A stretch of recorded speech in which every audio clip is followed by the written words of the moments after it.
Public से हम लोग भी बात करते हैं। पब्लिक तीन वर्ड जो है ना कांग्रेस के नेताओं के मुंह से सुन के बोर हो गई है। अडानी, अंबानी और ईवीएम, ये तीन सुन के लोग पक गए सर। ये छोड़ दीजिए इसको। हाँ, मैंने चुनाव जहां जीतेंगे वहां पर आपका ईवीएम अभी आप कश्मीर में आपका गठबंधन 48 है। इस बात को समझ लीजिए आप। नहीं जगदीश भाई, कश्मीर में आपका गठबंधन 48 है तो वहाँ लोकतंत्र की हत्या नहीं हो रही है। तो लोकतंत्र ईवीएम की जीत है, लोकतंत्र की हार है। लोकतंत्र की हत्या हो रही है, सरेआम हो रही है। मैं कह रहा हूँ 70 से ज्यादा कांग्रेस की सीट होनी चाहिए और यहाँ बिल्कुल गिरते जा रहे हैं। और बैलेट पेपर में हम 70 भी पार कर रहे थे। सवाल बहुत बड़ा है, इस पर सोचना समझना पड़ेगा। ईवीएम से हमें सोचे अलग रही है, झगड़ा करते रहे। मैं तो सुशांत ये चुनाव, लेकिन अब जगदीश भाई, लेकिन मैं आपको सच बता रहा हूँ, पब्लिक से हम लोग भी बात करते हैं। पब्लिक तीन वर्ड जो है ना कांग्रेस के नेताओं के मुंह से सुन के बोर हो गई है। अडानी, अंबानी और ईवीएम, ये तीन सुन के लोग पक गए सर। ये छोड़ दीजिए इसको। हाँ, मैंने चुनाव जहां जीतेंगे वहां पर आपका ईवीएम अभी आप कश्मीर में आपका गठबंधन 48 है। इस बात को समझ लीजिए आप। नहीं जगदीश भाई, कश्मीर में आपका गठबंधन 48 है तो वहाँ लोकतंत्र की हत्या नहीं हो रही है। तो लोकतंत्र ईवीएम की जीत है, लोकतंत्र की हार है। अरे पर सर, ईवीएम कश्मीर में ठीक काम कर रहा है, हरियाणा में गड़बड़ हो गया सर। अखिलेश जी ने कहा, जगदीश जी, ईवीएम कश्मीर में ठीक है, वहां आपकी 47 सीटें हैं। ये तो खेला करिए। कश्मीर में बीजेपी है कहाँ? कश्मीर में बीजेपी है कहाँ? अरे बात तो जब ईवीएम सेट करना रहेगा तो कहीं भी करेंगे भाई। और ये क्या बात है? देखिए जगदीश भाई, ऐसा नहीं होता है ना कि आप अपनी सुविधा से सही तय करें। गीत गा रहे थे कांग्रेस के, बहुमत का आंकड़ा पार कर लिया, अचानक क्या हो गया? कहीं ना कहीं मैं कह रहा हूँ, इस बात को समझिए। आप सब बुद्धिजीवी बैठे हैं, लोकतंत्र का मजाक मत उड़ाइए। जगदीश भाई, आपके साथ दिक्कत क्या है कि सुबह बहुत जल्दी आप जीत मान लेते हैं, तुरंत आप हार मान ले रहे हैं। अभी तो चल रहा है ईवीएम भाई, अभी तो जांच, अभी तो नंबर्स काउंट हो रहे हैं। आप इतना, हम जनता के बीच में हैं, हम जनता के बीच में हैं। अगर इस तरह के आंकड़े आएंगे, ये आंकड़े भी नहीं आने चाहिए।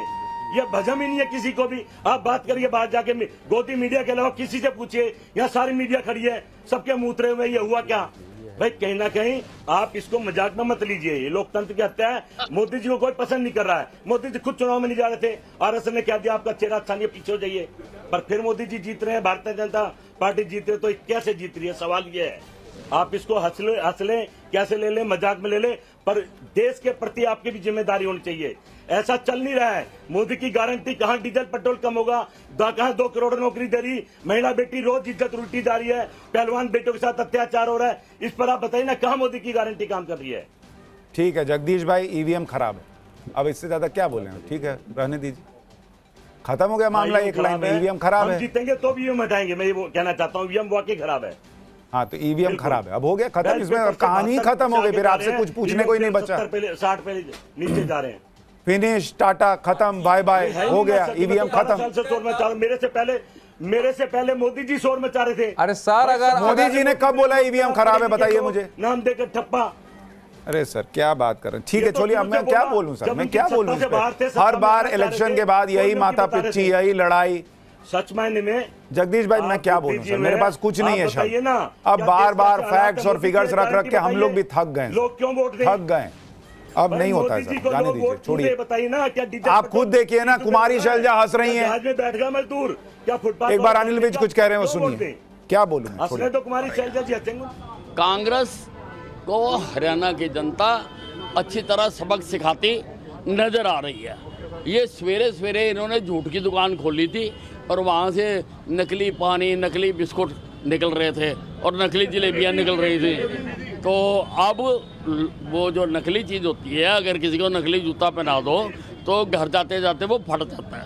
अब वो फट चुका है और अब असलियत सामने आ गई है। और आप देखेंगे कि शाम तक जैसे जैसे राउंड बढ़ते जाएंगे, वैसे वैसे पर ये गैप और बढ़ता चला जाएगा। सर, पर कांग्रेस ने तो ऑलरेडी सेलिब्रेशन शुरू करे हुए थे। अब आगे वो वही सेलिब्रेट कर रहे थे जो कांग्रेस के अंदर भी चाहते थे हुड्डा हारे। बहुत सारे लोग थे, मैंने शक्लें जानता हूं मैं उनकी, मैंने देखा उनको, वही पटाखे बजा रहे थे कि हुड्डा हार रहा, हुड्डा हार रहा, हुड्डा हार रहा।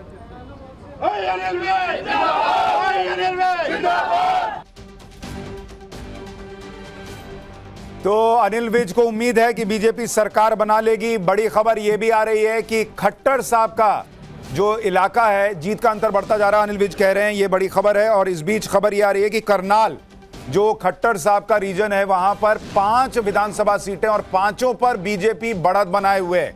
यानी मनोहर लाल खट्टर को लेकर बड़ी नाराजगी जो बातें थी वो कम से कम करनाल में नहीं दिख रही। वहां 5 विधानसभा सीटों पर बीजेपी आगे चल रही है। फिरोजपुर, जिरका और पुन्हाना जो मुस्लिम डोमिनेटेड सीटें हैं वहां पर भी बीजेपी आगे चल रही है और बीजेपी ने वहां पर मुस्लिम कैंडिडेट उतारा था जिसका फायदा लग रहा है बीजेपी को मिल रहा है। और इसके अलावा चरखी दादरी वहां पर जो है बीजेपी आगे चल रही है और जिन पहलवानों की बात हो रही है विनेश फोगाट पीछे चल बड़ी चीज हो गई है। तो ये बड़ी खबरें हरियाणा से आ रही हैं। किसानों के सब जो आप बता रहे हैं ये तो किसान आंदोलन का बेल्ट है। तो इसीलिए तो मैं कह रहा हूं कि सर क्या ये मैंडेट नहीं माना जाएगा कि किसान, जवान और पहलवान उस पर कर से तीनों फिर मुद्दा नहीं था। बीजेपी के लिए गया। देखिए अग्निवीर मुद्दा यहाँ था, आप धरातल पर जाते तो अग्निवीर तो कोई बोल नहीं रहा था, उन नेताओं में था। किसानों का मुद्दा जो है वो अंबाला उसके आसपास लोगों ने जरूर थोड़ा उठाया था, वो तो बात अलग है। हरियाणा के चुनाव के मुद्दे अब जो मुझे लग रहा है कि दलितों में जो क्लासिफिकेशन का मामला था, मतलब कांग्रेस को जो आरक्षण खत्म हो जाएगा, संविधान खत्म हो जाएगा, इसके नाम पर लोकसभा में इन ब्लॉक जो दलितों का वोट गया था ना वो अब ब्रेक किया है। उमाकांत लकेरा जी, क्या ये किसान, जवान, पहलवान तीनों बीजेपी के साथ है हरियाणा में दिख रहा है?